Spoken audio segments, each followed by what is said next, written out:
दोस्तों आज रशिया ने भारत के खिलाफ एक ऐसा फैसला ले लिया है जिससे भारत को काफी बड़ा नुकसान होने वाला है। अब वैसे तो एक्सपर्ट्स ने इसके बारे में काफी समय पहले ही पता लगा लिया था, लेकिन जिस तरीके से रशिया के साथ हमारे रिश्ते थे, हमें ऐसा कभी नहीं लगा था कि रूस कभी ऐसा ठोस कदम भी हमारे खिलाफ उठाएगा। तो दरअसल ये खबर 100% सच है कि रूस जो पिछले 1 साल से भारत को सस्ता कच्चा तेल दे रहा था और उस तेल को जो भारत यूरोप में बेचकर मोटा मुनाफा कमा रहा था, ये सब कुछ अब खत्म होने जा रहा है, क्योंकि रूस ने भारत को ऑयल पर दिए जाने वाला डिस्काउंट खत्म कर दिया है। और इतना ही नहीं, भारत के लिए इससे बुरी बात तो ये हुई है कि डिस्काउंट तो खत्म हुआ ही है, साथ ही अब तक रूस भारत से जो ट्रांसपोर्टेशन का चार्ज होता था, यानी रूस के कच्चे तेल को रूस से भारत तक लाने का जो किराया होता था, उसे भी रूस अब डबल वसूलेगा। यानी कि डिस्काउंट तो खत्म हुआ ही और साथ ही हमें ट्रांसपोर्टेशन का डबल चार्ज भी देना पड़ेगा। अब इसके अलावा रूस ने जले पर नमक तब छिड़का जब रूस ने कहा कि भारत के लिए डिस्काउंट खत्म किया गया है, लेकिन चीन और पाकिस्तान को डिस्काउंटेड कच्चा तेल मिलता रहेगा। तो जहां भारत रशिया के ऑलमोस्ट 50% क्रूड ऑयल परचेस कर रहा था, इसके बावजूद इस सिचुएशन में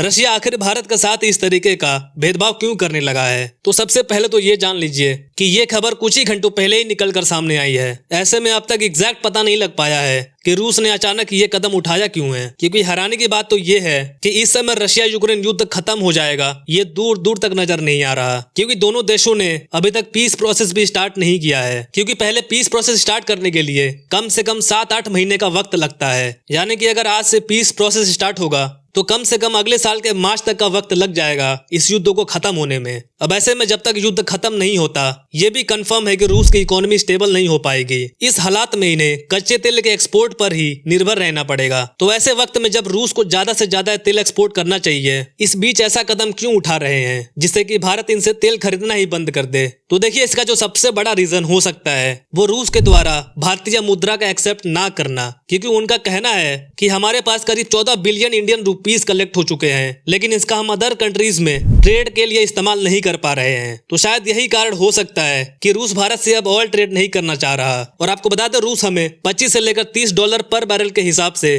डिस्काउंट दिया करता था, जिससे भारत को काफी फायदा होता था। लेकिन आज अचानक रूस ने ऐलान कर दिया कि डिस्काउंट 25 से लेकर $30 नहीं, अब मात्र $4 का ही रहेगा। तो अब भारत का $4 पर बैरल के डिस्काउंट पर रशिया का तेल खरीदेगा। तो देखिए, ऐसा कभी नहीं होने वाला, और अगर खरीद भी ले तो हमें पर बैरल 5 से लेकर $9 का नुकसान होगा।